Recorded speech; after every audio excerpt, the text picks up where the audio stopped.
School is almost out, which means more kids will be heading to the beach and then jumping into pools as well. Here with some great reminders for parents is Petra Vibirlova. She is with Florida Suncoast Safe Kids, which is led by Johns Hopkins All Children's Hospital. Good morning. Good morning. How are you? Good, good. I'm excited to have you here. I think this is so crucial for parents to be constantly reminded. Absolutely. I think as parents, we know these things are important about water safety, but sometimes we forget. Life happens, we kind of get busy. May is actually Water Safety Awareness Month, right? That is correct. May is Water Safety National Awareness Month. So that's why it's so important to talk about it even more, since they designated a special month to this cause. Yeah. It's wonderful. With summer coming up too. So let's talk about first kind of when safety in numbers, I guess.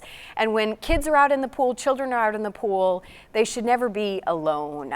Oh, absolutely. They should never be alone. Drownings are the leading cause of death for children between the ages 1 and 4. However, sometimes parents get busy and children are so attracted to water. It's so sparkly and it feels so good on their bodies. And especially if there is a toy in the pool, they may just run and not realize the danger because they are simply too young to understand it. Well, and you brought a badge in this morning, and this is, I think, a great reminder for reminding everybody who's in charge of keeping eyes on the kids in the pool. That's right. We learned that at parties or gatherings or anywhere, everybody thinks everybody's watching. Like, there are so many adults, there are so many kids, but nobody is really watching, right? We've all seen the situation where, oh, please check on the burger so they don't burn. I'm going inside, but nobody says, check on the pool because the kid may fall in. So we ask parents to assign somebody. Hey, you're it for the next 15 minutes. If you are take turns, exactly. Nobody has to be sitting alone watching the water. You are it for the next 15 minutes. If you are going inside or leaving, give it to somebody else just to make sure somebody's there. Well, and that brings up another point too, where I think in our minds we all just assume that if a kid is drowning or struggling in the pool that it's going to be loud and everybody's going to hear it, which is not the case. Yes, it's a misperception because typically in the media, in movies, we see that in real life the child comes up, grasps for air and goes back down. So it's absolutely silent. My heart breaks even just hearing that. I can't stand it. Cell phones has got to be a huge issue these days. We're all distracted whether we're driving or whatever. Put the cell phones down around the pool. Put them down. Don't look at them, but have them within a reach. Yeah. So if an accident is to occur, you can call 911 very easily. So don't look at them.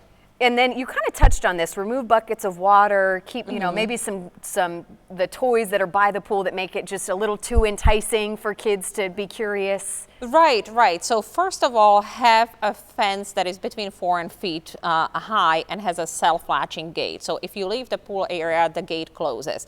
Remove all the toys, because what if the child at that moment wants that toy?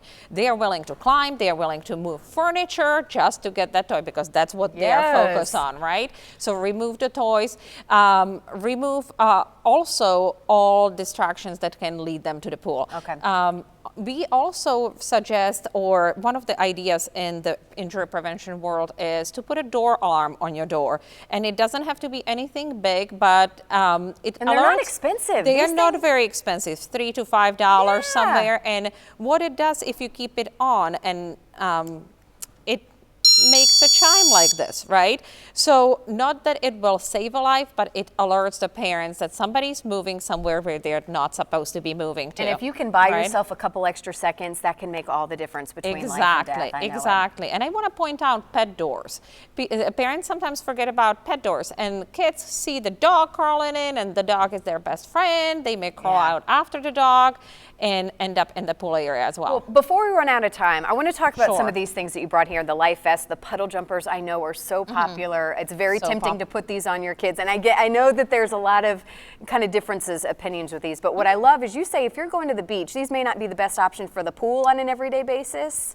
So I would suggest if you are going boating, for example, if your child isn't, then everybody has to have a life jacket on. Look for U.S. Coast Guard approved jacket because there are many different swim devices, but U.S. Coast Guard approved is the highest standard of quality, and it is a life-saving device. Also, if you do not have a strong swimmer at home, have them wear that life jacket if you're going to the beach, for example. If if they get themselves into a situation they cannot get out of, this is something that can help them. Better to and not buy have you time. anything at all. Absolutely. I know. Absolutely. Well, again, I hope parents really took heart. And again, it's all reminders that we need. I think we all have the best intentions, but again, life just gets in the way sometimes. Thank you so much for being here this morning. A lot of great advice. We look forward to having you back. Thank you, Carly. And again, for more info, just head to our website as well, tbmorningblend.com.